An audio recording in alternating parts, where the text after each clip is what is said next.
During a typical night shift in early 2023, Officer Courtney Bannock pulled over a car. She thought it would be like any other stop, but she was wrong. Moments after handling a small packet of drugs, her body began to shut down. She hadn't taken anything. She just got too close. Take a look. Advised possible exposure. Tavares police said they're releasing this difficult footage of an officer who is now doing okay as a warning about how dangerous fentanyl can be. Courtney Sullivan with the Tavares Police Department said Officer Courtney Bannock found drugs on a passenger during a traffic stop Monday night. She said she just barely opened it, saw that it was, narcotics, closed it quickly. Sullivan said Bannock wore gloves as she always did. The officers agreed to test the substance back at the department, trying to avoid exposure because it was windy. Next thing you know, she was trying to key up on the radio, and you could hear in the radio traffic almost like she was choking. We just launched. It sounded weird.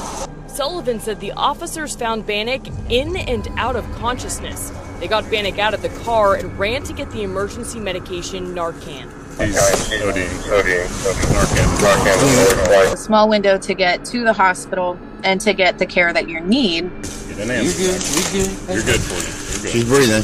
Hey, stay with me. Okay. The body camera footage shows Officer Bannock reviving, even talking. It's a $1 bill. Not long after, she's passed out again. They administered a third Narcan. Officer Bannock survived. Biggest thing that Officer Bannock survived, but barely, and all it took was a trace amount. No one expects a routine stop to nearly kill them, but sometimes it only takes one breath. In March 2025, Daniel Mark Brown, known for his stealth camping videos on YouTube, ventured into the quiet woods near Austria, England. His plan was simple: follow the trail, then disappear into the trees unnoticed. It worked smoothly. He found the perfect hideout, secluded enough to stay hidden, but not too far off the beaten path. After setting up, he cooked a quick meal by the river and returned to his camp as dusk settled. The forest was calm, just like every other night he'd spent in nature. But about an hour and a half after settling into his sleeping bag, something snapped him awake. His heart raced. Then it hit him. He wasn't alone. I'm being spotted. Right, I'm trying to keep calm and keeping calm. I'm almost too scared to breathe here. I think a dog or something just came in. Daniel was jolted awake by the sharp crack of branches nearby, followed by the glow of a flashlight moving through the trees. For a few moments he stayed still, heart racing. Then slowly, he unzipped his sleeping bag, trying to see who was out there.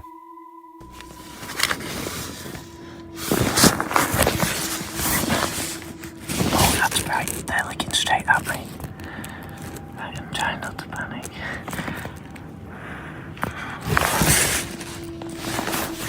At that point, Daniel didn't know what else to do, so he called out to the person who was now pointing the flashlight directly at him, but there was no reply. Without a word, the figure turned and walked back into the woods, disappearing into the darkness. Daniel never saw them again. Hello?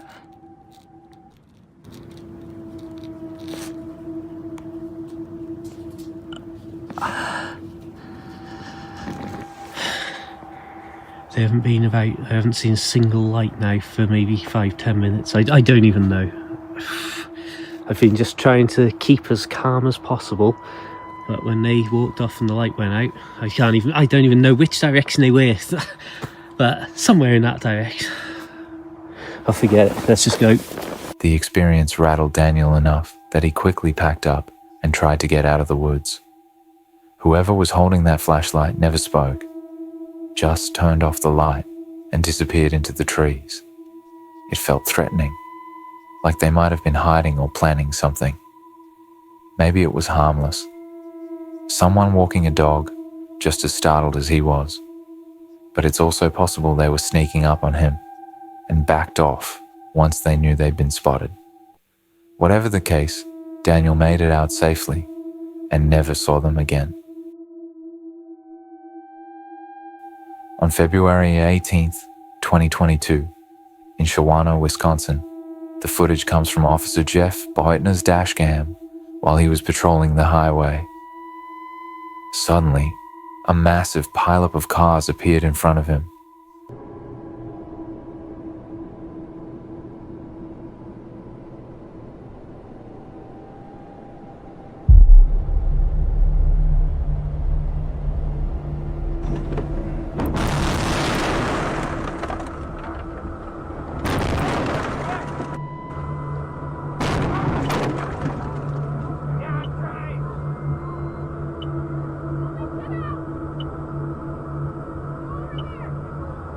The roads were icy, and like everyone else, Jeff couldn't slow down in time.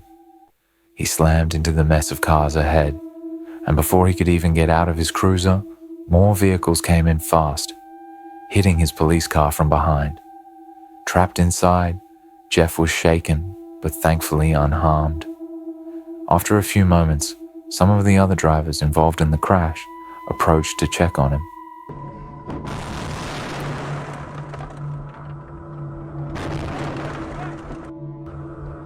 It took Jeff about 6 minutes to free himself from the wreck. Once he was out, he jumped into action, helping the other drivers who were stuck in the mess. In total, the crash involved 39 vehicles and 10 people were injured in the pileup. Get ready for a truly unforgettable moment that unfolded in Idaho Falls, one that'll leave you breathless. This gripping incident, caught on camera, serves as a powerful reminder of the unwavering dedication and bravery of our police officers who put their lives on the line every day to protect us.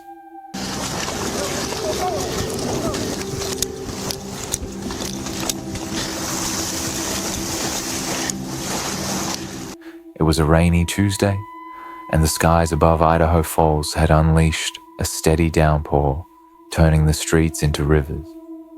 Beneath the D Street underpass, the water levels surged rapidly, creating a dangerous situation. Inside a van, a woman and her young child found themselves trapped, with the rising water threatening to swallow them whole. Just come up here. Come on. 8-0, we just had another car turn into the D Street. We're trying to... When disaster struck, our officers didn't hesitate for a second. Without a thought for their own safety, they rushed to the scene, showing incredible courage and determination to save 2 lives.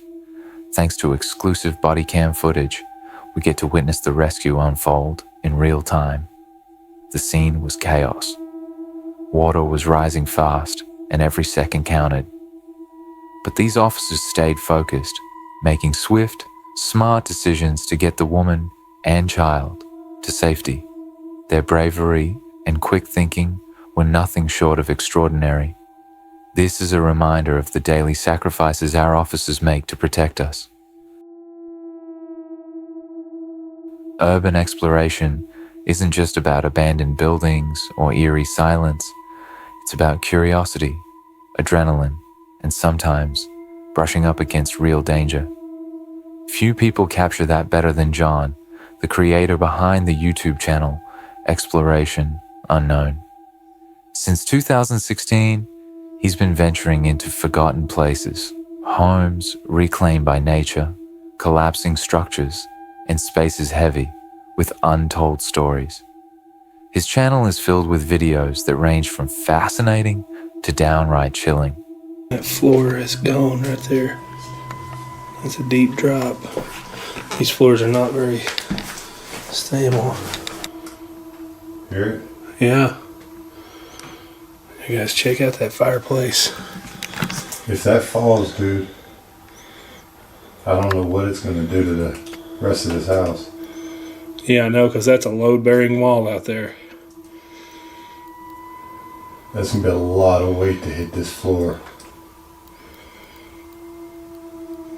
I'm really nervous about that right there. Yeah, and look at the ceiling. We need to get out of here before that happens.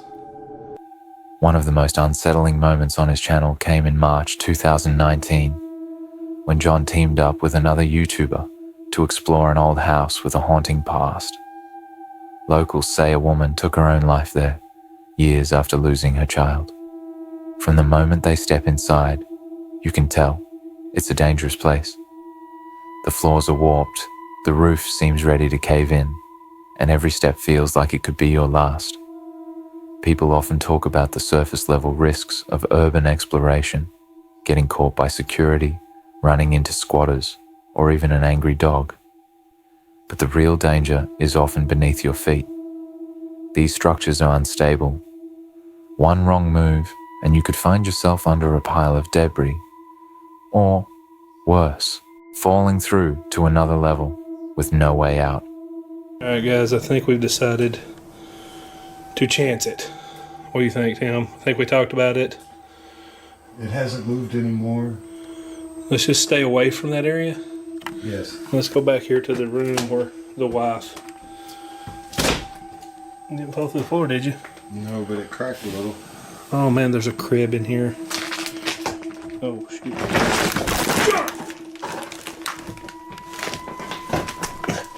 Okay.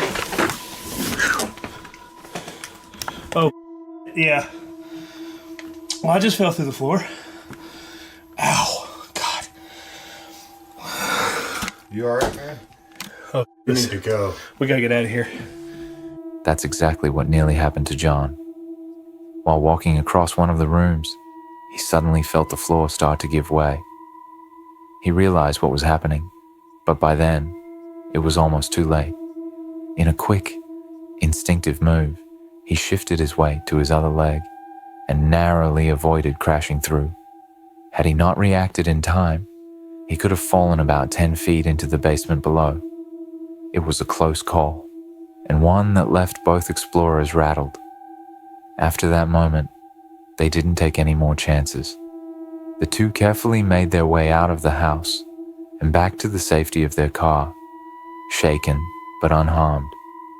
Since that day, John has continued to post videos on Exploration Unknown, still diving into the hidden and the haunting. But he's never gone back to that house, and honestly, after an experience like that, who could blame him?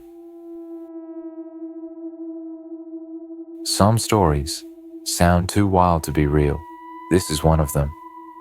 Richard Lee McNair, born in 1958 in Oklahoma, was sentenced to 2 life terms at the age of 28 for murder and attempted murder after a burglary went wrong. But what made him infamous wasn't the crime, it was what came after. McNair escaped prison not once, not twice, but 3 times. His first escape lasted only minutes. His second kept him free for 9 months. Then, on April 5th, 2006, came his boldest escape. He pulled it off, but staying free proved harder than getting out. His story is unforgettable. Timbo. You live around here, bud? No. Where you live at? Down the road by Pineville. Pineville? Uh-huh. Okay. Do you have any form of identification on you? No, man. Alright. What is, we got an escapee. Oh. Where from? Prison. There's a prison here? Yeah. Just hours after breaking free, McNair was spotted jogging along a road by a police officer who had been briefed about a recent escapee. The entire encounter was caught on the officer's dash cam. When questioned, McNair didn't panic. He spun a story, acting calm and cooperative. He told the officer he was out for a jog, and even joked a little, doing everything he could to seem harmless and unremarkable. What's your address? I don't have an address. I'm at the hotel. We're working on houses and stuff like that, the roofing. Roofing? Yep. Okay. For my brother. Alright. Where are you staying at? That Titusville or Titus Inn? Titus Inn. Little old. Where's that at? I don't even know the address. We just got into town about a week ago, and he dropped me off to jog. I always jog about 12 miles a day. Where'd he drop you off at? Up there on that road by, there's some construction going on up there, some houses. And he dropped me off. Who do y'all work for? It's his, I know, what's the name of the company? Phil's Roofing. Okay. Did you go through a briar patch or something? Well, yeah, roofing. I always roof in shorts and cut my scratching up on, the roofing. That's why your knees are all cut up. His ability to think on the fly was impressive. McNair made up a name and backstory on the spot, and he did it well enough to fool the officer. But there was one small hiccup. Actually, two. The officer asked for his name at the start and again at the end of their conversation. McNair, perhaps rushing too fast, gave two different fake names. Robert Jones. Robert Jones? Uh-huh. And what's your name again? Jimmy Jones. Strangely, the officer didn't catch it. The discrepancy slipped right past him. When I crossed the tracks down there, I saw you running. I said, well, how lucky can I be? No. I'm not no prison escapee. I'm sorry to have to hold you up, but... Hey, no, I'm just doing my job, man. I know you are. But, yeah, just be careful. You'll probably get stopped again, okay? Don't be alarmed by it. All right. That's our quick line there. Have a good day now. Be careful, buddy. Thank you. All right. That single missed detail bought McNair his freedom for another year and a half.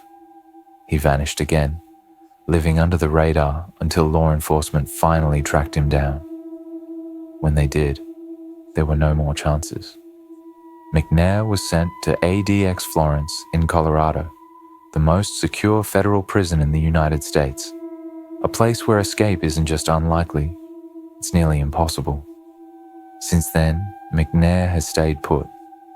No more tricks, no more getaways, just silence behind the walls of the country's toughest prison. If these disturbing encounters left you stunned, don't forget to like, share, and subscribe for more eerie moments caught on camera.